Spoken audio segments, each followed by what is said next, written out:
거액의 수익을 올리고도 세금 제대로 내지 않는 유튜버들에게 칼을 빼들었다고 합니다. 어떤 내용인가요? 그렇습니다. 이거 뭐 지금 유튜버들, 고수익 유튜버들은 우리들이 생각하는 어떤 수익, 그걸 갖다가 상상을 초월하는 수익을 얻어내고 있어요. 그래서 수억대 수익을 올리고도 세금을 제대로 내지 않는 유튜버들에 대한 조사를 강화했는데요. 이게 어느 정도냐면은 2019년에서 2024년까지죠. 작년까지 총 유튜버 67명에 대한 세무조사를 했습니다. 그래서 총 236억 원 세액을 갖다가 부과를 한 거고요. 이게 유튜버 한 명당 거의 3억 5천만 원 정도 수준입니다. 근데 그 연도별로 이걸 좀 자세히 분석을 해보면은 2019년에서 2022년까지는 4년간 총 22명에 불과했어요. 근데 23년 한 해만 24명으로 늘었고요. 지난해에만 21명이 기록됐거든요. 이게 무슨 얘기냐면은 고액의 어떤 수익을 올리는 유튜버들이 그만큼 늘어나고 있다라는 얘기를 하는 거고, 이분들이 정확하게 그 자신이 번 만큼 수익을 신고하고 정확하게 세금을 내면은 사실 문제가 없는데 그걸 갖다가 자꾸 탄로한다는 데 문제가 있는 거거든요. 이번도 사실은 지방국세청의 어떤 수준에서의 단위조사인 거고, 이게 개별 세무서 조사까지 내려가게 되면은 그 지금 세금을 갖다가 탈루하거나 이런 어떤 유튜버 분들이 생각보다 굉장히 많다. 이렇게 얘기할 수가 있을 것 같아요. 예.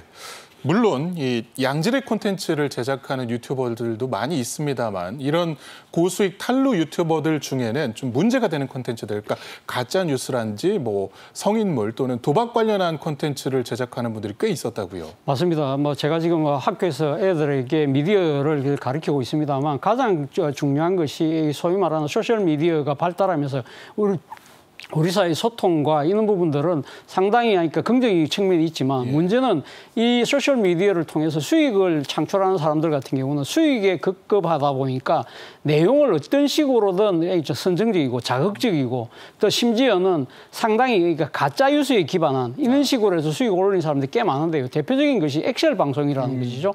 엑셀 방송은 BJ, 즉 그러니까 인터넷 방송 진행자가 선정적인 장면들을 노출을 함으로써 그러니까 이 시청자들로 하여금 그러니까 후원금을 내도록 만드는 것이죠. 그러니까 후원금을 많이 내는 사람들을 순위적으로 이렇게 엑셀 그 편물을 처리하듯이 그런 식으로 보여주면서 서로 경쟁심을 자극하는 거예요.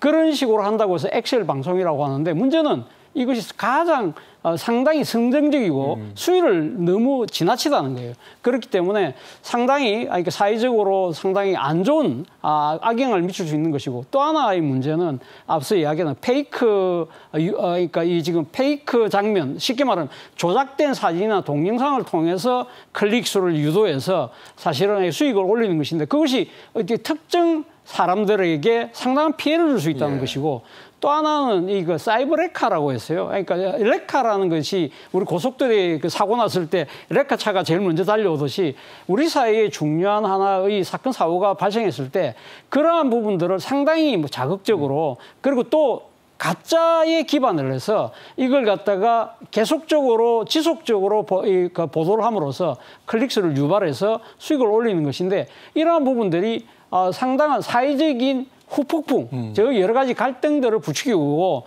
상대적으로 이 사람들은 높은 수익을 올리는데, 앞서 말씀하신 것처럼 이렇게 아주 나쁜 방법과 안 좋은 콘텐츠를 통해서 수익을 올렸는데 이걸 제대로 신고 안 한다는 거예요. 이것도 큰 문제일 수 있는 겁니다. 예.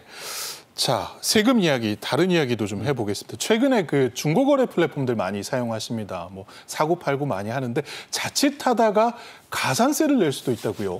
이게 사실 그렇게 된다면 중고거래 플랫폼 일상적으로 뭐 10,000원, 몇만 원짜리 이렇게 팔고 하시는 분들도 이거 내가 가산세 내는 거 아니야? 이렇게 염려하실 수 있는데, 그런 염려는 전혀 없는 거고요. 이 중고거래 플랫폼을 갖다 사업장으로 이용하시는 분들이 있어요. 가령 뭐 한정파 운동화, 명품 가방 뭐 이런 걸 사가지고 또 계속 되파는 분들이 있잖아요. 반복적으로. 이런 분들은 당연히 사업자를 내고서 사실은 수억대의 수익을 올리는 분들 세금을 내야 되겠죠. 또 해외에서 수입품을 갖다가 들여와서 사업자 등록 없이 중고거래 플랫폼에서 계속해서 파시는 분들이 있단 말입니다.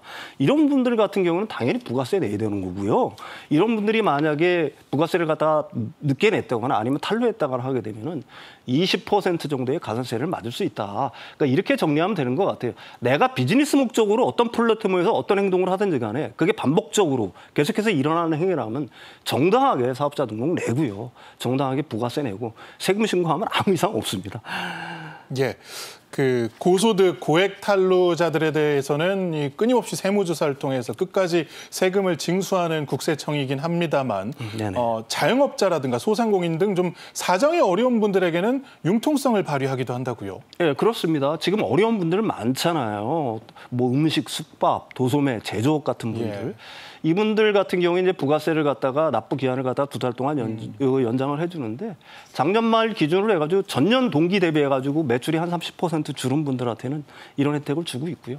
또 이제 수출하시는 분들 같은 경우는 부가세 환급을 받지 않습니까? 그 환급 일정이 보통 다음 달 14일 정도 되는데 이걸 4일 날 미리 땡겨서 환급을 갖다가 미리 시켜줌으로 해서 어려운 중소 상인들 아니면 중소기업인들한테 일종의 어떤 숨통을 틔워주는 정책들. 그러니까 뭐 세무서가 마냥 무서운 존재는 사실은 아닌 거고요. 이런 쪽에서는 융통성을 발휘하고 있다 이렇게 보시면 될 것 같아요. 예. 그리고 이 최근에 그러니까 애플리케이션을 통해서 세금 신고라든가 환급을 하는 이제 세무 플랫폼 같은 것이 좀 많이 생겨난 모양입니다.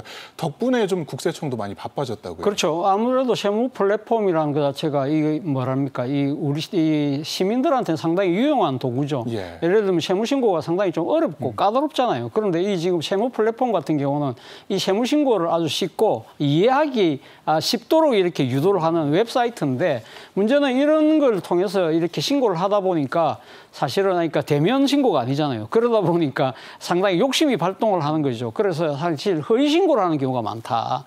그러다 보니까 이 실제 이번 세무당국의 조사를 해보니까 이 상당히 그러니까 과다 인적 공제를 한 경우가 1,443명을 그러니까 적발을 했는데요. 여기에서 추징한 금액이 40억 7천만 원인데요. 1인당 286만 원입니다. 그러니까 어떤 경우가 있느냐.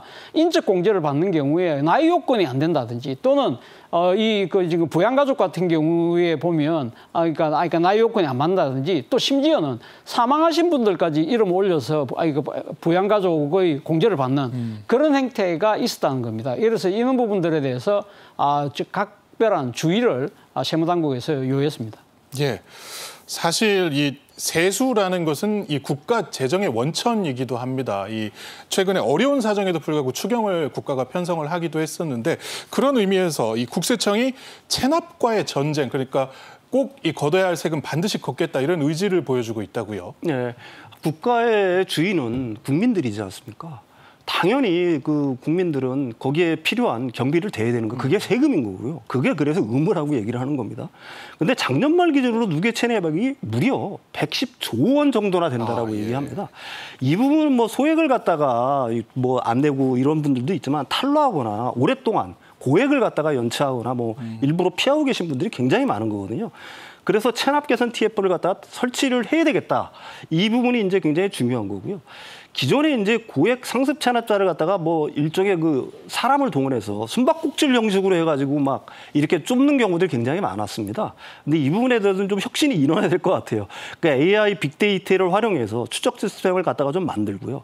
뭐 그 다음에 사실 이게 체납되기 전에 원천적으로 좀 체납을 막는 시스템, 그 다음에 체납을 갖다가 관리하는 시스템, 이런 시스템을 갖다가 만들어야 되겠다. 그래서 이제 그 체납 개선 TF를 갖다가 설치했다라고 얘기할 수가 있는 거고요. 사실 뭐 이 대통령이 그 취임한 이후에 국세청은 고액 상습 체납자 대상으로 해서요 벌써 1조 원대 추징을 갖다가 착수를 했고 또 실제로 실적을 내고 있다라고 얘기를 합니다. 어쨌든 지금 그 추적 시스템, 고액 체납자들에 대한 어떤 추적 조사 시스템 같은 경우는 한층 좀 정교해질 필요가 있고 또 현대화될 필요가 있다. 이렇게 말씀드릴 수가 있을 것 같아요. 예, 앞서 저희가 그 세무 플랫폼 이야기를 좀 나눴습니다만은 그 일부 이제 플랫폼을 이용하다 보면은 인적 공제 신청이라든가 이런 걸 좀 잘못하는 사례들도 많다고요. 그렇죠. 아무래도 뭐 인적 공제 같은 경우 앞서도 제가 말씀드렸습니다만, 그러니까 지금 본인이 수익을 좀 숨기고 아니면 또 세금을 적게 내기 위해서 그러니까 인적 공제에 해당되는 기준을 사실 그러니까 일일이 끈끈이 지금 이렇게 체크를 하지 않는다는 그러한 맹점을 이용해서 허위 신고를 하는 경우가 많은 것인데 그런 경우에는 세무당국이 사후에라도 다시 추적 조사를 하기 때문에 아예 그런 생각을 하면 안 될 것 같습니다. 왜냐하면 이런 식으로 만약에 적발될 경우에는 또 추가 가태료 같은 걸 또 내기 때문에 각별한 주의가 요망된다고 할 수 있겠습니다. 예.